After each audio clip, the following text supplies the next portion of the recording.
Hi, everyone. Welcome to Everyday Real English from Real Life podcast. Welcome to Real English Podcast. I'm Brendy. And I'm Annie. Before we get started, please take a moment to like, subscribe, and share the Real English Podcast with your friends. It really helps us reach more learners. It might feel fast, but that's just how Americans talk.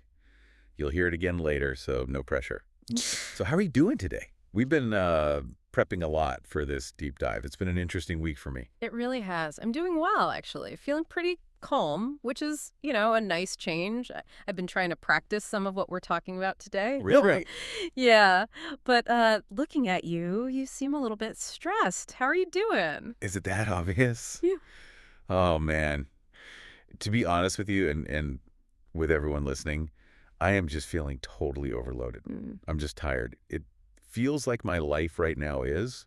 It's a race. I wake up, the clock starts, I rush to get ready, rush to work, rush through emails. Yeah. I rush home, make dinner, and then just collapse. Oh, I hear you. I really do. It's like I'm on a treadmill that someone else controls. And they just keep turning the speed up. I've been thinking about it so much. I just want to slow down. Of course. I want to figure out how to live more gently. But I honestly don't even know if that's possible anymore. I want to just, validate that feeling right away. You are not alone. You think so? Oh, absolutely. Almost everyone I talk to feels this way. We feel like we're constantly running, but never actually getting anywhere. It's a very common thing in modern life. Right. We're all suffering from what some people call time famine. Yeah. Like we're hungry for time. Time famine. Wow. That is a perfect description. I feel hungry for just one moment of peace. Well, I think today's topic is going to be exactly what you need, and hopefully, what our listeners need too. I hope so. Today, we are going to do a deep dive into this exact idea, living gently in a loud, busy world. Living gently. I am so ready for this. Let's unpack it. Okay, so let's start by looking at the world we live in. We have to understand the context first. Modern society doesn't just like speed. It celebrates it. It worships noise. We're told constantly to do more, buy more, go faster. That is so true. It feels like if you aren't busy, people judge you. If I tell someone, oh, I just sat and watched the birds yesterday, they look at me like I'm lazy. Exactly. But if I say, I worked 60 hours this week and I'm exhausted, they're impressed. Yes. We treat being busy like a badge of honor. A badge of honor, like a medal you wear on your chest. Right. We use our own exhaustion to prove that we're important. But what we're looking at today, it flips that idea completely upside down. It's about living gently. Okay. You might also hear it called slow living. Slow living. Okay, yeah, I've seen this online. Usually it's a picture of someone in like a perfect cozy sweater drinking tea. So I have to ask. Go for it. Does living gently mean I just sit on the couch all day? Because, I have a job, I have bills, I can't just stop. That is the biggest myth about this. I'm so glad you brought it up. Living gently does not mean being lazy. It doesn't. No. It doesn't mean being passive or weak or, quitting your job. So if it's not lazy, then what is it? It is about being intentional. Intentional. Okay, that's a big word. Can we break that down a little for everyone? Of course. Being intentional just means doing things on purpose. Most of the time we live on autopilot. Autopilot. The phone rings, we answer. A notification dings, we look. We're just reacting. Living gently means making a choice. The conscious choice. Yes. It means moving at a pace that respects your energy. It means choosing depth over speed. Choosing depth over speed. I really like that. So instead of trying to do 10 things poorly, I choose to do one thing. Deep. You got it. Exactly. It's a shift in your mindset. And this is something we can practice. I want to pause here for a teaching moment. Do it. This is a really important mental switch. I want all of you listening to repeat a phrase with me. It's a simple reminder that you have control. Okay. Repeat after me. I'm choosing to slow down. I am choosing to slow down. Perfect. Did you feel the power in that word choosing? It's an active decision. It's not a weakness. That actually feels really good to say. But here's where I get stuck. Okay. I feel like to live this slow life, I need to be rich or retired, or I need to move to a little cottage in the forest. I live in a city. It's loud. Can I really live gently here? Yes. 1,000% yes, you can. You're sure? The thinking on this is very clear. You do not need to be rich, and you absolutely do not need to move to the countryside. Slow living is a mindset, not a location. Right. You can live gently in a huge city. But how? I mean, the city isn't going to slow down for me. Think of it this way. Let's use a metaphor.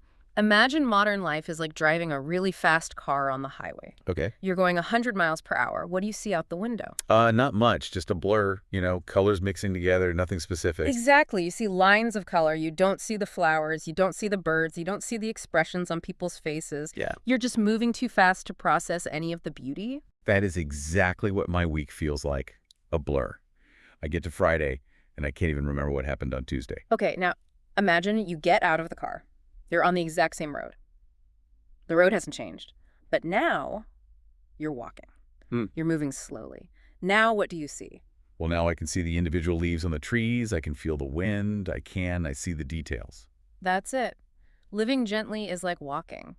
You are still moving forward. You're still going to work, still dealing with life. But because you changed your internal pace, you aren't missing your life anymore. You are savoring the journey. Savoring. That's a beautiful word. Savor. We usually use that for food, don't we? Like savoring a good meal. Yes, it's most common with food. But it's one of my favorite words for life, too. To savor means to enjoy something completely, slowly. With your full attention. Yes, with your full attention. You can savor your morning coffee. You can savor a conversation. So instead of just drinking the coffee in 2 seconds for the caffeine, you smell it, you taste it, you enjoy the warmth. Precisely. Yeah. You are fully experiencing it. This is a great vocabulary word. Let's practice it together. Listeners, repeat after me.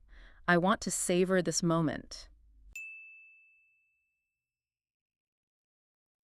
I want to savor this moment. Very good. It's just a reminder to switch from driving mode to walking mode. Okay, I'm sold on the philosophy. I want to walk, not drive.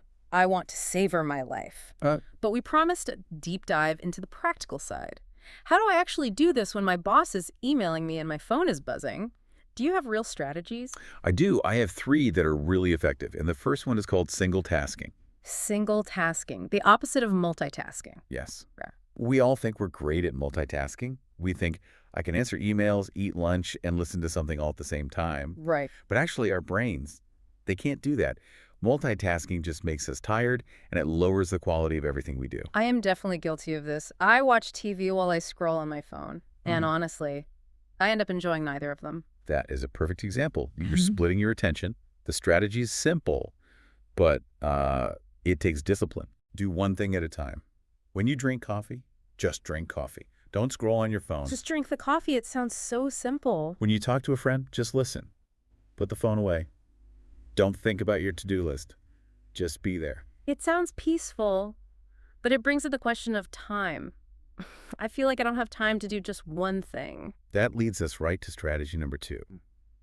Creating buffers. Buffers, like a cushion or a space. Exactly. Think about your calendar. Most people schedule things back to back. Meeting at 1, call at 2, pick up kids at 3. There's zero space. Right, no breathing room. None. A buffer is just a small block of empty time between tasks. So if I finish something at 2, I shouldn't start the next thing at 2:01. Right. Give yourself 10 minutes. Leave a buffer. Use that time to breathe, to stretch, to look out the window. I see. If you don't have buffers, one small delay can ruin your whole day. Buffers give you room to handle the unexpected. That makes so much sense. It's like the space between notes in music. Without the space, it's just noise. That is beautifully put. And that leads to strategy number 3. This is probably the hardest one. Oh. It is the art of saying no. Oh, saying no is so hard. I hate disappointing people.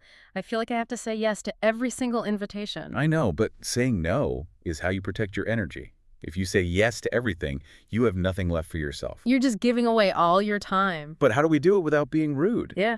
That's my fear. I don't want people to think I'm unfriendly. It is all in how you say it. You can be firm, but kind. I think we should practice this. Let's do a little role play. Okay, let's do it. Okay, listeners. Pay close attention to the expressions I use. You invite me to a big party, but I'm tired. I want to stay home. Got it. Okay, setting the scene. It's Friday night. Whew. Hey, listen, there's a huge party downtown tonight. Everyone's going to be there. Loud music, dancing. You have to come. It starts in an hour. Thank you so much for asking. That sounds like a lot of fun, but I'm going to take it easy tonight. Oh, really? Come on. just for a little bit. It's Friday. I really appreciate the invite, but I need some rest. Have a great time, though. Wow, okay. That was very polite. You were smiling, but you were also very clear. Did you notice the key phrase I used? I'm gonna take it easy. I'm going to take it easy. I like that. It sounds friendly.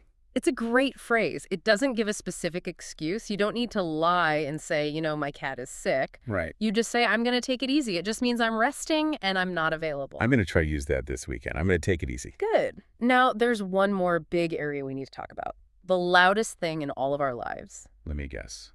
The smartphone. The smartphone. The digital world. This is a huge reason why we feel like life is a race. Our phones create this sense of urgency. Every time it goes ding, our brain thinks, emergency, look now. It creates so much anxiety. I feel like I always have to be available. If I don't reply in 5 minutes, I feel guilty. A big part of living gently is unplugging. Unplugging, like plug out of the wall. Metaphorically, yes. It means turning off your devices. Or at least putting them in another room for a while. Okay. The suggestion is to have a tech-free time, maybe for 1 hour before you go to sleep. 1 hour with no phone? That sounds difficult, but also really nice. You can do it. When we disconnect from screens, we reconnect with ourselves. Yeah. We reconnect with the people who are actually in the room with us. Right. We become present. Present. That's another important word here. We hear it in things like yoga all the time. Be present. Yes. And being present simply means your mind is in the same place as your body. Oh, I love that definition. Because so often my body is sitting on the sofa, but my mind is worrying about an email or checking social media or thinking about tomorrow. Exactly. If your mind is somewhere else, you are not living gently. You are absent. Being present means being here, now. Your mind is in the same place as your body. Let's lock that in. Let's turn that into an affirmation for everyone listening. This helps to center you when you feel stressed. Repeat after me. I am fully present right now. I'm fully present right now. Wonderful. And this really brings us to the deeper philosophy of this whole thing. Why do we rush? Why do we do so much? I think it comes back to success. We all want to be successful. We want to feel worthy. Yes, but we need to redefine what success looks like. Society says success is productivity. It asks, how many things did you finish today? How much money did you make? But that's a trap, isn't it? Because you can never finish everything. The to-do list never, ever ends. It's a race with no finish line. Living gently suggests a new definition. Success can look like feeling calm. Success can look like sleeping well. Success can be watching a sunset. That sounds much better than just checking boxes off a list until we die. There is a beautiful concept called Amor, Fati. It's a Latin phrase. It means love your fate. Love your fate. Simply put, it means loving your life exactly as it is right now, not waiting for the future to be happy. Right. We always say, I'll be happy when I get that promotion, or I'll be happy when I buy a house. Or I'll be happy when this busy week is finally over. Exactly. But if we are always waiting for the future, we miss the life that we are living today. Living gently means finding peace in this moment, even if it's imperfect. Even if it's a little loud. That is powerful. It's about accepting where you are. Yes. And I just want to remind you and our listeners, it is okay to be different. If the whole world is rushing, if everyone is loud, it is a brave choice to walk slowly. It's a brave choice. It's not weak. It's actually kind of rebellious. It takes courage to listen to your own body and say, no, I am going to slow down. This has been so helpful. I feel like my heart rate has actually gone down just talking about this. I'm so glad. So just to recap, living gently is intentional. It's not lazy. Right. We can use that walking versus driving mindset to savor our moments. We can single task. We can use buffers. Yes, and say no. And say no to protect our energy. Yeah. And redefine what success even means to us. That is a perfect summary. Remember, living gently is really just a choice to be kind to yourself. Thank you so much for this. I am definitely going to try unplugging tonight. No phone in the bedroom. Wonderful.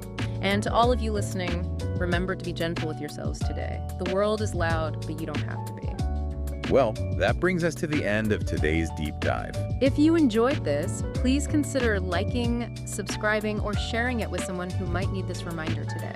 We'll be back soon with more real conversations in real English for real life. And if you want to review today's lesson, I uploaded a free PDF summary in the description and in the comments. Feel free to download it and study at your own pace.